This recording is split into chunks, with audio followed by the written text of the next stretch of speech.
जय भीम, नमो बुद्धाय। दोस्तों, मैं राहुल नागपाल और आप देख रहे हैं बहुजन मीडिया। आज बात करेंगे बहन कुमारी मायावती के बारे में और बहुजन समाज पार्टी से संबंधित। बहुजन समाज पार्टी की राष्ट्रीय अध्यक्ष बहन कुमारी मायावती जी ने बहुजन समाज पार्टी के दो वरिष्ठ नेता रामाचल राजभर और लालजी वर्मा दोनों को बाहर का रास्ता दिखा दिया है। अब सवाल ये उठ रहा है कि उसके बाद में जब लालजी वर्मा और रामाचल राजभर को बाहर का रास्ता दिखा दिया, उसके बाद में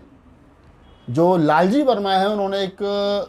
वीडियो जो है वो रिलीज किया है। पहले आप वो वीडियो देख लीजिए ताकि बात आपकी समझ में आ जाए कि लालजी वर्मा आखिर कहना क्या चाह रहे हैं। साथियों, जय भीम। कुछ असामाजिक तत्व एवं मेरे राजनीतिक विरोधी मेरी छवि को धूमिल करने के लिए सोशल मीडिया में मेरे समाजवादी पार्टी में शामिल होने की अफवाह फैला रहे हैं, जो पूरी तरह से असत्य है। मैं निरंतर 25 वर्षों से बहुजन समाज पार्टी का एक निष्ठावान कार्यकर्ता बनकर कार्य कर रहा हूं और ये विश्वास दिलाना चाहता हूं कि अपने जीवन के अंतिम क्षण तक बिना स्वार्थ के बहुजन समाज पार्टी का सिपाही बनकर समतामूलक समाज की स्थापना के लिए समर्पित रहूंगा। मैं ये भी आपके संज्ञान में लाना चाहता हूं कि आज मेरी जो राजनीतिक हैसियत है वो आदरणीय बहन कुमारी मायावती जी एवं बहुजन समाज पार्टी के बदौलत है। मैं उन साथियों से जो मेरे खिलाफ इस तरह की साजिश कर रहे हैं उन्हें भी ये आगाह करना चाहता हूं कि आप अपने गुर्गों के माध्यम से जितना भी मेरी छवि धूमिल करने का प्रयास करेंगे उतना ही राजनीतिक रूप से मैं और अधिक मजबूत होकर समाज की सेवा करता रहूँगा। मैं पुनः इस बात को विश्वास दिलाना चाहता हूँ कि मैं आजीवन बहुजन समाज पार्टी के कार्यकर्ता के रूप में कार्य करता रहूँगा। धन्यवाद। जय भीम। तो ये वो वीडियो है लालजी वर्मा ने जो रिलीज किया है, जिसमें वो कह रहे हैं कि मैं तो बहुजन समाज पार्टी का ताउम्र कार्यकर्ता रहूँगा और पिछले 25 सालों से बहुजन समाज पार्टी में हूँ और मैं जो भी हूँ वो बसपा की और बहन कुमारी मायावती जी की वजह से हूँ। अब यह सवाल ये उठता है कि आखिरकार इतने दो पूर्वांचल के बड़े नेता और रामाचल राजभर जो उत्तर प्रदेश के अध्यक्ष हैं और राजभर समाज के नेता हैं, उनको बसपा के नेता तो हैं ही हैं, लेकिन वो राजभर समाज जो है उनमें उनकी बड़ी अच्छी पकड़ है। इसके चलते उनको पार्टी से बाहर का रास्ता क्यों दिखाया गया है? आखिरकार बहन जी ने कहा है कि जो पंचायत चुनाव हुए थे उन पंचायत चुनावों में इनका जो करैक्टर था, इनका जो रोल था वो संदिग्ध था, यानी कि वो संदेह के घेरे में था। और कहीं ना कहीं बहन जी को ये रिपोर्ट दी गई है कि इन दोनों नेताओं का जो संपर्क है वो सपा प्रमुख अखिलेश यादव जी के साथ हो रहा है। आखिरकार आप तमाम लोगों को ये मालूम है, ज़्यादातर लोगों को ये मालूम है कि जब भी बहुजन समाज पार्टी की नेता बहन कुमारी मायावती जी किसी को पार्टी से बाहर का रास्ता दिखाती हैं तो एक कॉमन सा सेंटेंस है जिसको वो कहती हैं हमेशा कि पार्टी विरोधी गतिविधियों में शामिल पाए गए, इसलिए इनको पार्टी से बाहर का रास्ता दिखाया जा रहा है। आज तक भी कोई आदमी एक भी क्या गतिविधियां थी ये पार्टी ने कभी क्लियर नहीं किया, लेकिन सिर्फ एक सेंटेंस में लिख दिया जाता है कि ये पार्टी विरोधी गतिविधियों में शामिल थे। अगर हम देखें, मान्यवर साहब काशीराम ने जब बहुजन समाज पार्टी बनाई थी तो उसमें SC ST OBC माइनॉरिटी के जो लोग थे, यानी कि अनुसूचित जाति जनजाति और पिछड़ा वर्ग जो है जिसको बैकवर्ड कहते हैं वो, और माइनॉरिटी यानी कि चाहे वो तो पूर्वांचल में सिख हैं और खासतौर से मुस्लिम समाज की भागीदारी को ध्यान में रख करके बहुजन समाज पार्टी का निर्माण हुआ था। इसी को ध्यान में रख करके मान्यवर साहब काशीराम ने बैकवर्ड समाज में बहुत ज़्यादा नेता तैयार किए थे। पटेलों में किए थे, पटेल कुर्मियों में किए थे, कुशवाहों में किए थे, मौर्यों में किए थे, सैनियों में किए थे, वर्माओं में किए थे और राजभर समाज में उन्होंने बहुत सारे नेता पैदा किए थे। और अब ये समझ लीजिए कि जो मान्यवर साहब काशीराम की विचारधारा से जो लोग प्रेरित होकर के और बहुजन मूवमेंट को मजबूत करने के लिए बहुजन समाज पार्टी में आए थे और जो काम कर रहे थे निरंतर, उन लोगों की ये आखिरी जोड़ी थी रामाचल राजभर और लालजी वर्मा। शायद जो मान्यवर साहब काशीराम के समय के नेता थे, अब इनके बाद में पार्टी में कोई ये कहने वाला बचा नहीं है कि मैं मान्यवर साहब काशीराम के समय का नेता हूं या मैं मान्यवर साहब काशीराम की भाषण से या उनकी विचारधारा से प्रभावित होकर के बहुजन समाज पार्टी से जुड़ा था। इससे पहले भी तमाम बड़े नेताओं को पार्टी से बाहर का रास्ता दिखाया जा चुका है। उसमें चाहे तो बहुत सारे लोग अपने आप छोड़ करके चले गए, जो मान्यवर साहब काशीराम के समय के थे, और बहुत सारे लोगों को बाहर का रास्ता दिखा दिया गया। अगर मैं पश्चिमी उत्तर प्रदेश की बात करूं तो बहुत मजबूत नेता जाटव दलित समाज की जो मजबूत जाति है, जाटव जाति है, उसके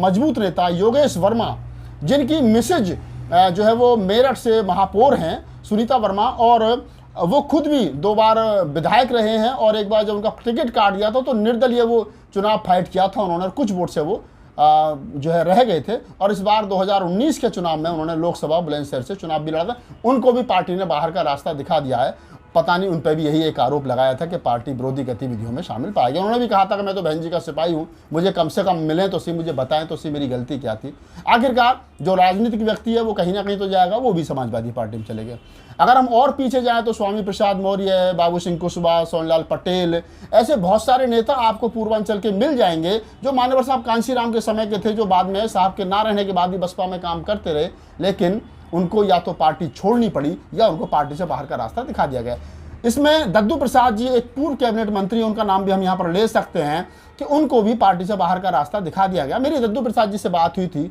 तो उन्होंने भी यही कहा था कि मैं तो मान्यवर साहब काशीराम की विचारधारा से प्रभावित होकर के बसपा से जुड़ा था, पहले दिन से, जब से DS4 बनी, वामसेप बनी, फिर बसपा बनी, उसके बाद में भी मुझे पार्टी से बाहर का रास्ता दिखा दिया गया। अब यह बात ये सोचने वाली है कि मान्यवर साहब काशीराम ने जितने नेता SC ST OBC समाज में बनाए थे, बहुजन समाज में बनाए थे, 85% समाज इकट्ठा करके जो उन्होंने बहुजन समाज बनाया था, और उसमें जो उन्होंने नेता बनाए थे, उन नेताओं को या तो वो अपनी, जब उनका दम घुट रहा था, वो कहते हैं कि हमारा दम घुट रहा है, पार्टी विचारधारा से भटक गई है, तो वो लोग पार्टी को छोड़ करके चले गए, या फिर उनको पार्टी से बाहर का रास्ता दिखा दिया गया। तो अब सवाल यहाँ ये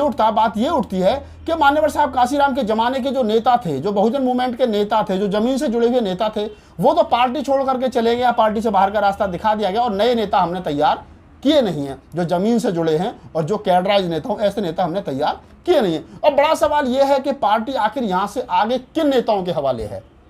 मान्यवर साहब काशीराम ने एक बात कही थी, कोटेशन है उनकी, आप तमाम बहुजन मूवमेंट के साथियों को याद होगी, कि मैं ये बीजेपी और कांग्रेस के नेता, बीजेपी और कांग्रेस जो पार्टी हैं, जो उनके नेता हैं, वो हमारे दलित समाज में, बहुजन समाज में जो नेता पैदा होते हैं उनको बहुत ज़्यादा खरीद लेते हैं, हमारे नेता बिक भी जाते हैं, लेकिन मैं इतने नेता जो है वो तैयार करके जाऊंगा, इतने नेता बना दूंगा कि बीजेपी और कांग्रेस के लोग जो है वो नेता, हमारे समाज के नेताओं को खरीदते खरीदते थक जाएंगे। अब मैं कह सकता हूं कि मान्यवर साहब काशीराम ने जितने नेता जो बनाए थे, उनकी आखिरी जोड़ी रामाचरण राजभर और लालजी वर्मा के रूप में आज बसपा से बाहर जो है वो निकाल दी गई है। अब जो मैंने पहले कहा कि बसपा किन के हवाले, अब यह वन मैन शो, अक्सर लोग कहते हैं कि जो बहुजन समाज पार्टी है वहाँ बहन जी की चलती है, कोई कोर कमेटी नहीं है, कोई कोर टीम नहीं है, कोई राष्ट्रीय कोर कमेटी नहीं है जहाँ कोई सलाह मशवरा किया जाता हो। ऐसा आरोप अक्सर बहन जी पर लगता रहा है कि वो किसी से सलाह मशवरा नहीं करती हैं, किसी को बुला करके पूछती नहीं, उससे सफाई नहीं मांगती हैं। जो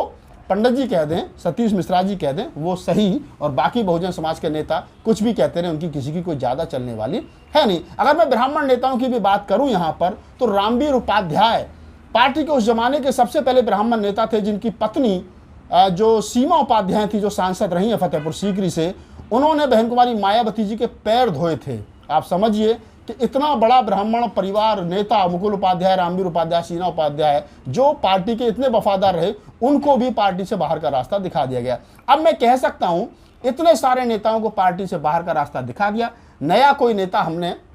बहुजन समाज पार्टी ने कैडराइज नेता नए तैयार किए नहीं है, और जो पुराने नेता थे वो बाहर निकाल दिए। तो फिर वही सवाल उठता है कि 2022 जो अब सर पे 8 महीने के बाद में चुनाव है, वो किन नेताओं के बलीबूत जो है वो लड़ा जाएगा। क्योंकि जब किसी पार्टी का कोई किसी जाति का नेता जाता है तो वो अकेला नहीं जाता, वो अपने पार्टी के वोट भी ले जाता है। मैं एक उदाहरण के साथ आप लोगों को समझाना चाहूँगा। जब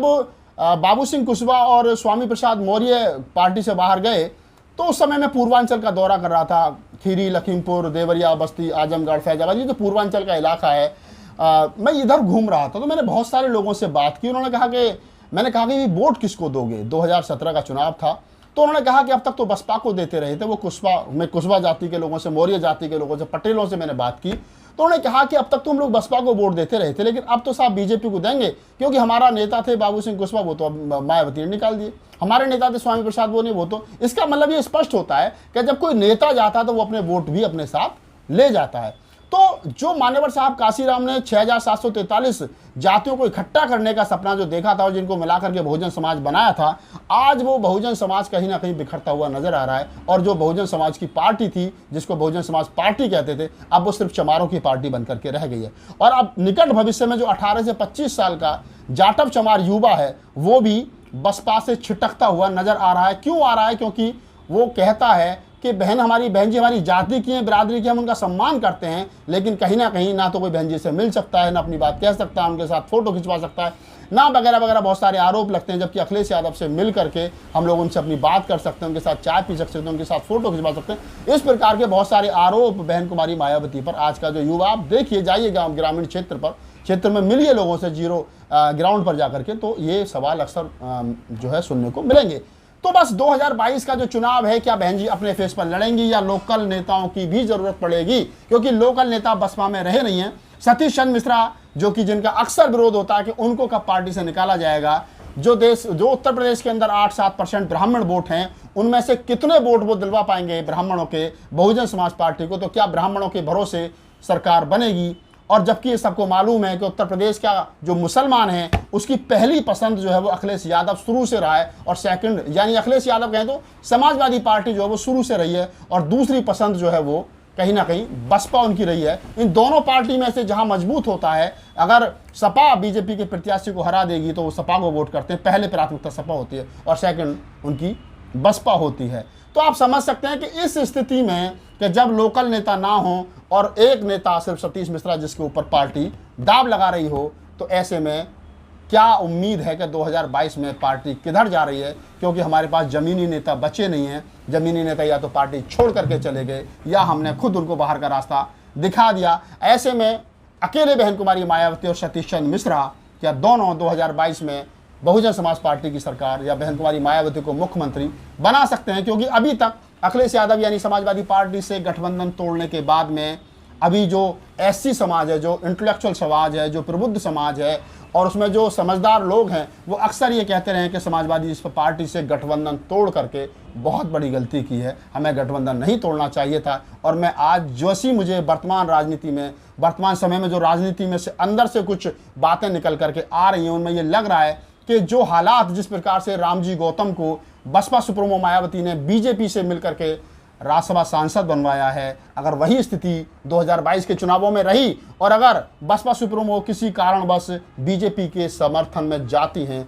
तो मैं कह सकता हूं कि ओबीसी वोट तो मिलने वाला नहीं है, लेकिन जो खास कैडराइज वोट है वो भी कहीं सपा के साथ शिफ्ट ना हो जाए, ये भी ध्यान रखना होगा। अगर आपको हमारा वीडियो अच्छा लगा तो इसको लाइक कीजिए, शेयर कीजिए, कमेंट्स कीजिए और हमारे चैनल को सब्सक्राइब कीजिए। मैं राहुल नागपाल आपसे लेता हूँ विदा। जय भीम, नमो बुद्धाय।